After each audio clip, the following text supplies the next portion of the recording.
प्रिय विद्यार्थियों, मैं doctor Shivshankar Vyas, assistant professor, government law PG college Bikaner और एलएलबी फर्स्ट ईयर की हमारी जो नई क्लास शुरू हो रही है उस पर हम आज से एक नए subject public interest lawyering, legal aid, para legal services and moot court, इस पर अपनी व्याख्यान ऑनलाइन भी यूट्यूब चैनल के जरिए शुरू करेंगे और ऑफलाइन भी हमारी क्लासें निरंतर रूप से चल रही है।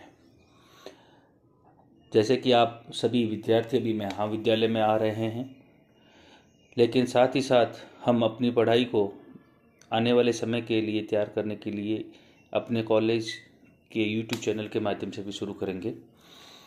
आज की इस क्लास में जो इंट्रोडक्टरी क्लास है हमारी, क्योंकि आप जैसा सभी को विदित है कि अब जो हमारा एलएलबी का पाठ्यक्रम या एलएलबी कोर्स की शुरुआत जो हो रही है वो एक नए विश्वविद्यालय डॉक्टर भीमराव अंबेडकर विधि विश्वविद्यालय जयपुर के अंडर में शुरू होगी और महाराजा गंगा सिंह विश्वविद्यालय से संबद्धता प्राप्त जो हमारे है वो सेकेंड ईयर और फाइनल ईयर चलेगी। तो इस विश्वविद्यालय द्वारा जो जारी सिलेबस है उसमें अब फर्स्ट ईयर में PIL को लागू किया गया है।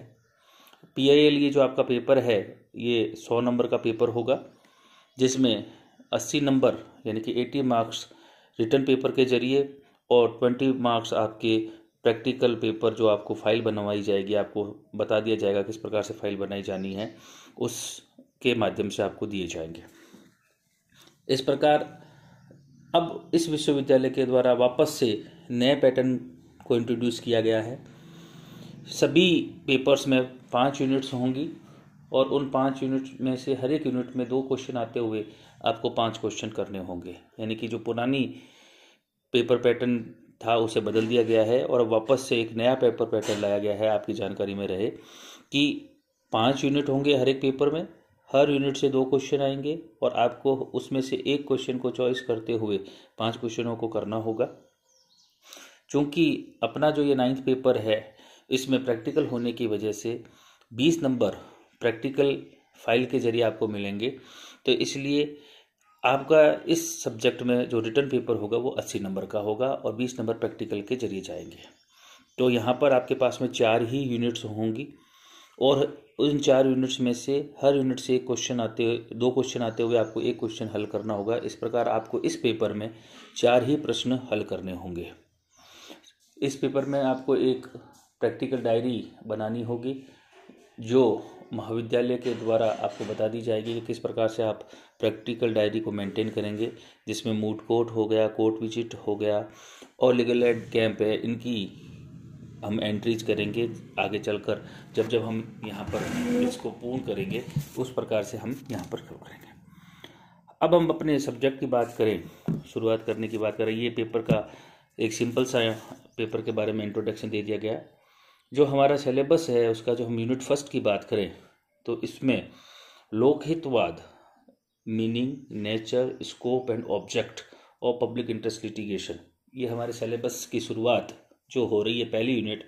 इसमें हम जो शुरुआत करेंगे इसमें हम देखेंगे meaning of PIL, nature of PIL, scope and objects of PIL, यानी पब्लिक इंटरेस्ट लिटिगेशन जो है इसका अर्थ, उसकी प्रकृति, उसका क्षेत्र और उसके उद्देश्य, ये हमारे सब्जेक्ट की शुरुआत होगी। जैसे कि अब हम शुरुआत कर रहे हैं कि लोकहितवाद, पब्लिक इंटरेस्ट लिटिगेशन है क्या। तो ये एक बड़ा ही जटिल सा प्रश्न है कि लोकहितवाद क्या है और इस लोकहितवाद को किन्हीं साधारण शब्दों या विशिष्ट शब्दों के द्वारा समझाया नहीं जा सकता। विशेषकर हम बात करें कि लोकहितवाद 2 शब्दों से मिलकर बना है, लोकहित प्लस वाद। अतः लोकहितवाद या जनहितवाद जिसकी हम यहाँ पर चर्चा कर रहे हैं से तात्पर्य ऐसे वाद से है जिसमें जनसाधारण का हित निहित होता है, यानी कि आम जनता, जैसे कि पता ही है पब्लिक इंटरेस्ट, जनसाधारण का हित निहित होता है। दूसरे शब्दों में हम बात करें तो जनहितवाद वह वाद है जिसमें साधारणतः बहुत से लोगों का, यानी कि एक बहुत बड़े आम लोगों के एक जो ग्रुप होगा उनका इसमें इंटरेस्ट वेस्टेड होगा, अंतर्निहित होगा, जिस पर सामाजिकता की छाप होगी। और जिन्हें सामान्य व्यक्तियों द्वारा साधन विहीनता, समय अभाव कारण व्यक्तिगत स्तर पर उनके द्वारा उठाया नहीं जा सकता। यानी कि लोकहितवाद एक आम जन से जुड़ा हुआ मामला है और ऐसे मामले हैं जिन पर सामाजिकता की छाप होती है, यानी कि ऐसे मामले जो सामाजिक रूप से हमारे साथ में जुड़े हुए हैं।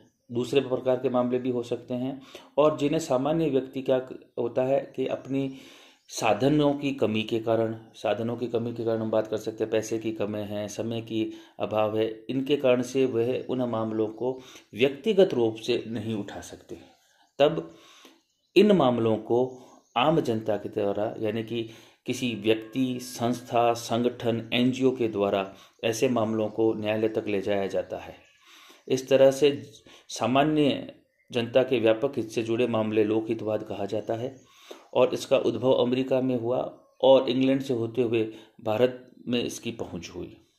सरल शब्दों में हम बात करें तो PIL जो है वह जुडिशियल एक्टिविज्म का नतीजा है, न्यायिक सक्रियता। हम बात कर रहे हैं पुराने ज़माने की, हम बात करें तो हम देखते हैं कि जो 19वीं शताब्दी थी तो कांट की लेसेस फेरी थी, जो व्यक्तिवाद और सेल्फ हेल्प के सिद्धांतों पर आधारित थी। यानी कि व्यक्ति जो है अपनी सहायता स्वयं करेगा, ठीक है ना। राज्य के कार्य बड़े ही लिमिटेड थे, ठीक है ना, जिसमें मुख्य रूप से शांति व्यवस्था को बनाए रखना, कर का संग्रह करना। लेकिन 20वीं शताब्दी के आते आते कांट की जो लेसेस फेरी थी, यानी कि व्यक्तिवाद और सेल्फ हेल्प का जो सिद्धांत था, उसकी जगह पर आ गया लोक कल्याणकारी राज्य की अवधारणा, पब्लिक वेलफेयर इंटरेस्ट का कंसेप्ट हमारे सामने आया। और धीरे धीरे क्या हुआ, राज्य के कार्यों में उत्तरोत्तर वृद्धि होती गई। जब राज्य के कार्यों में उत्तरोत्तर वृद्धि होती गई तो जो हमारे प्रमुख रूप से 3 अंग है, विधायिका, कार्यपालिका और न्यायपालिका, इनके तीनों के कार्यों में भी आशातीत वृद्धि हुई और न्यायपालिका के द्वारा जनहित के मामलों को सुनने की जो प्रक्रिया शुरू हुई वह हुई जुडिशियल एक्टिविज्म के माध्यम से। जुडिशियल एक्टिविज्म के माध्यम से एक व्यक्ति या एक गैर सरकारी संगठन या नागरिक समूह अदालत में ऐसे मुद्दों पर न्याय की मांग करता है जिसमें एक बड़ा सार्वजनिक हित, पब्लिक इंटरेस्ट जो है वो जुड़ा होता है। वास्तव में जनहित याचिका कानूनी तरीके से सामाजिक परिवर्तन को प्रभावी बनाने का एक तरीका है। जैसे कि हम बात करें जुडिशियल एक्टिविज्म की हम बात कर रहे हैं, ठीक है ना, PIL की हम बात कर रहे हैं, तो आज जुडिशियल एक्टिविज्म, आप नए बच्चे हैं, LLB में आपने एडमिशन लिया, मतलब हो गया कि संविधान में संशोधन किए बिना सार्वजनिक हित से जुड़े हुए मुद्दों को न्यायपालिका के द्वारा व्यक्तियों के अधिकारों की सुरक्षा किया जाना, जुडिशियल एक्टिविज्म। आप संविधान की हम चर्चा करेंगे इस फर्स्ट ईयर में भी, तो जब आर्टिकल 21 की हम बात करेंगे, फंडामेंटल राइट में हम जब आर्टिकल 21 की बात करेंगे तो आर्टिकल 21 के जितने भी कंसेप्ट्स हैं उनका डेवलपमेंट जुडिशियल एक्टिविज्म की वजह से हुआ है। हमारे पास पीने के पानी का, स्वस्थ पीने का पानी, स्वस्थ पर्यावरण का अधिकार, शिक्षा का अधिकार, चिकित्सा का अधिकार, निजता का अधिकार, हम जितनी भी ये बात कर रहे हैं ये सब क्या है, जुडिशियल एक्टिविज्म का परिणाम है। तो इसका मुख्य उद्देश्य सामान्य लोगों को अधिक से अधिक कानूनी सहायता प्राप्त करने के लिए न्यायपालिका तक पहुंच प्रदान करना, यानी कि एक्सेस टू जुडिशरी। आम आदमी किस प्रकार से न्यायपालिका तक पहुंच सके, ये मुख्य रूप से जनहित मामलों का उद्देश्य है कि हम आसानी से, यानी कि जो न्याय हमें प्राप्त हो रहा है उस न्याय में जो देरी हो रही है, कुछ ऐसे मामले जिसमें हमने बात की कि एक सामान्य व्यक्ति न्यायपालिका तक नहीं पहुंच पा रहा है, तो उन मुद्दों को उठाने का जो कार्य है वह इस लोकहितवाद के माध्यम से किया जा रहा है। इसी को हम आगे निरंतर क्लास को जारी रखेंगे। धन्यवाद।